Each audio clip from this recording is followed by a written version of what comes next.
Welcome back to the Eat, Drink, Explore radio network. Here now is your fabulous host, Mr. Randall White. All righty, 9:33 the time on this Sunday Funday morning. Great to have you with us, everyone. Glad you can join us as always as we discuss things, food, beverages, and travel each week from 8 to 10 in the morning right here on this station. All right, I should let you know that this hour of Eat, Drink, Explore Radio is brought to you by the 4th Annual Central Coast Bioneers Conference. It's just a few weeks away, October 25th through the 27th at the Monday Club in San Luis Obispo. You will hear the nation's leading thinkers in ecoscience, social and environmental activism, and new food system economy and more.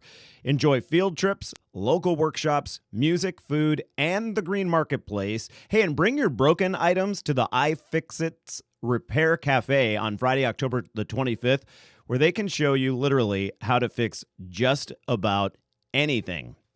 Also, the keynote speaker that day will be Drew Dellinger, founder of Global Poets for Justice. Enjoy the Green Chef Cook-Off on Saturday night, October the 26th, with dancing to the Mother Corn Shuckers, wine, and a great selection of Figueroa Mountain beers, one of my favorite craft breweries here in the state. Tickets on sale right now at centralcoastbioneers.org. All right, let's get to it for the segment. I'm excited about this segment because one of my favorite new products to eat is available at a store near me. That's exciting because it's a new product, and sometimes they don't hit the Central Coast as fast as they hit some of the big metro areas like San Francisco and Los Angeles. But here in San Luis Obispo, sometimes when a new product comes along, we have to wait a little while longer, but the wait is over. I can get it down the street from my house, and it's delicious. It is a meat-free chicken strip that really has the texture of chicken. I tried it and was just really, honestly, blown away. For someone who is vegan, sometimes these meat substitutes, don't match what you're used to eating before you switched your diet. And sometimes you really have to cover things in sauces and all sorts of things just to just to enjoy it. So there's this new stuff called Beyond Meat.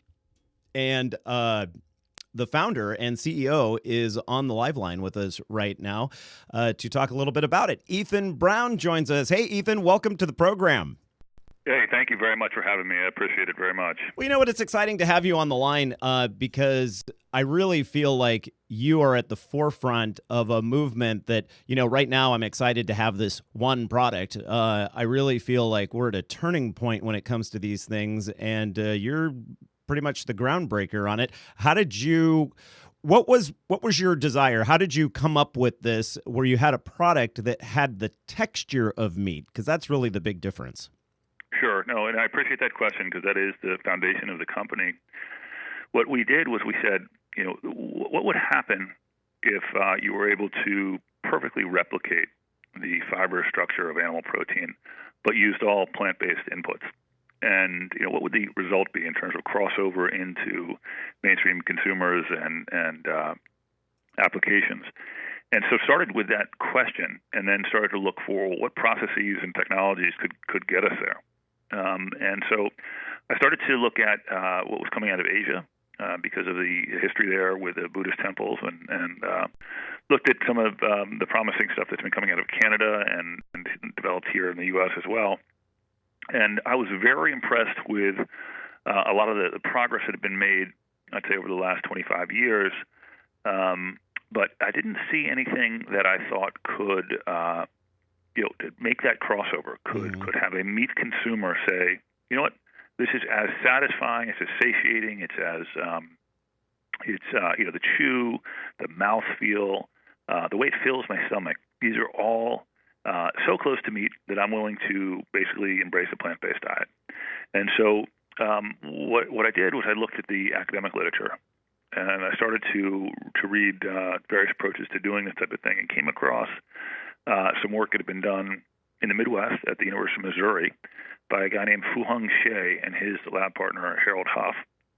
And what Fu-Hung and Harold had done has worked over a period of 10 years to manipulate plant protein so that it went through a heating, cooling, and pressure process. And through that process, the proteins were substantially realigned so that they mimicked the protein structure you would find in animal tissue or meat. And Like long and fibrous, right? Exactly, orderly, long, and fibrous. And we're not in any way close to being 100% of the way there.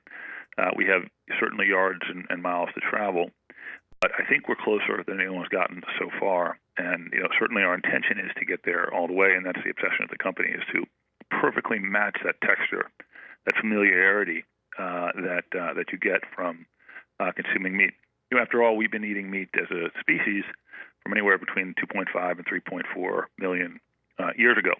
So from a human life perspective, that's a very long time. Yeah. And, we've created recipes and traditions around meat.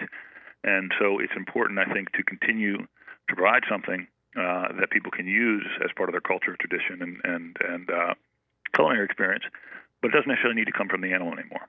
And that's what we're after. I would imagine it takes far less energy to make something like this as well. So from an ecological standpoint, it's a better choice.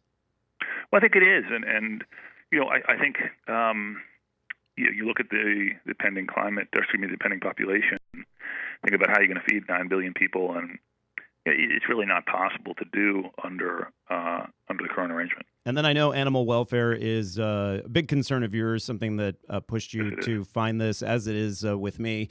And so, so that just kind of goes without saying that you would choose this on an animal welfare standpoint.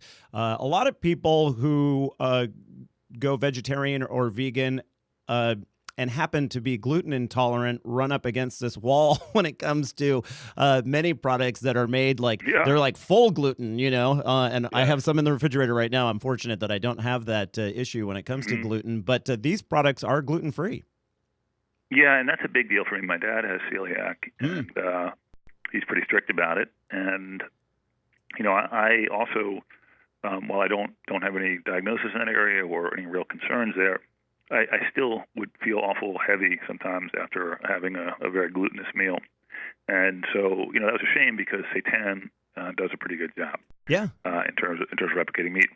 But, I felt that for me anyway, there was a depression in the amount of energy I had immediately following a meal that had a lot of gluten in it. So I said, well, I really don't want that feeling, because I know when I was eating meat, I didn't have that when I had a piece of chicken. So again, it's all back to how can you make the experience almost exactly the same. So I said, okay, well, with that criteria, with that bar, we got to get rid of gluten. So we worked very hard to do that. So what are the main ingredients? If you look at a package of Beyond Meat, you see something shaped like a chicken, and then it has has a lot of ingredients that are making up that chicken. What are those? Yeah, so it's basically the workhorse in the product is protein, soy protein, and pea protein, and that those have been basically stripped from the plant source and isolated, and then we've added to that things like amaranth, which is one of these what they call the ancient grain, and fibers, and then a bunch of other stuff. But those are the primary ingredients in the product, and each plays a very special role in creating that mouthfeel. If we just ran protein, it would be too firm. If we just if we ran too little protein, it would be sort of soft and mushy like tofu. So every ingredient on that label has a story about how it contributes to the product. Ethan, when people hear soy nowadays, they get a little concerned because so much soy, a large percentage, the vast majority of soy grown in the United States is now genetically modified. But that is not the case with the soy you're buying? That's right. So yeah, ours is not. It's non-GMO and it's certified that way. And I don't think you would see us deviate from that. And I think more to the point, we're looking at what proteins can we offer so the consumers are not just having beef, chicken, pork, seafood, and soy, but they're having soy and camelina and lupin and all these other type of proteins that are out there that come from plants. And we've really just scratched the surface on where we can draw protein from. So for so long it's been the animal model, which has worked to a certain degree, but now we're saying, just like we are with fossil fuel, we have to find something different. Yeah. And so you're starting to, this whole field of research is exploding in terms of how do you get protein direct from plants. So I think you'll see, 10 years from now, you'll see us pulling from, a protein bench, a whole suite of proteins that are plant-based that will give the consumer tremendous variety in terms of the proteins that they consume on a daily basis. That's fantastic. I'm excited about it. Exciting. It's available nationwide at Whole Foods, Beyond Meat. Meatless chicken strips, and also at the store down the street from me, New Frontiers. And now people can get it fast food wise as well at the Tropical Smoothie Cafe locations. There's only one that I know of in California. That's in Fullerton. Right. And then I am headed to Austin this week, and so I'm going to try it there. I'm really, I'm excited about it. Well, Ethan, I know you have a lot more stuff on your plate, so to speak, that will be coming our way, and I really look forward to seeing what you have for us. People can get more information online at beyondmeat.com. Ethan Brown, Beyond Meat founder and CEO, I just really appreciate you being on the show with us today. What is the next thing? Do you have? We have about 10 seconds. Sure. So I appreciate that, and I think you can expect from us a lot of innovation. We have a beef product that's coming out. We have slices that are coming out. We have proteins that are not necessarily identified with an animal coming out. So it's a bright future. We're really excited. Fantastic. Like I said, beyondmeat.com for more information. Ethan Brown, thank you. Thank you so much for the opportunity. Appreciate it. All right, everyone. You're listening to the Eat, Drink, Explore Radio Network, and we're back in just a moment.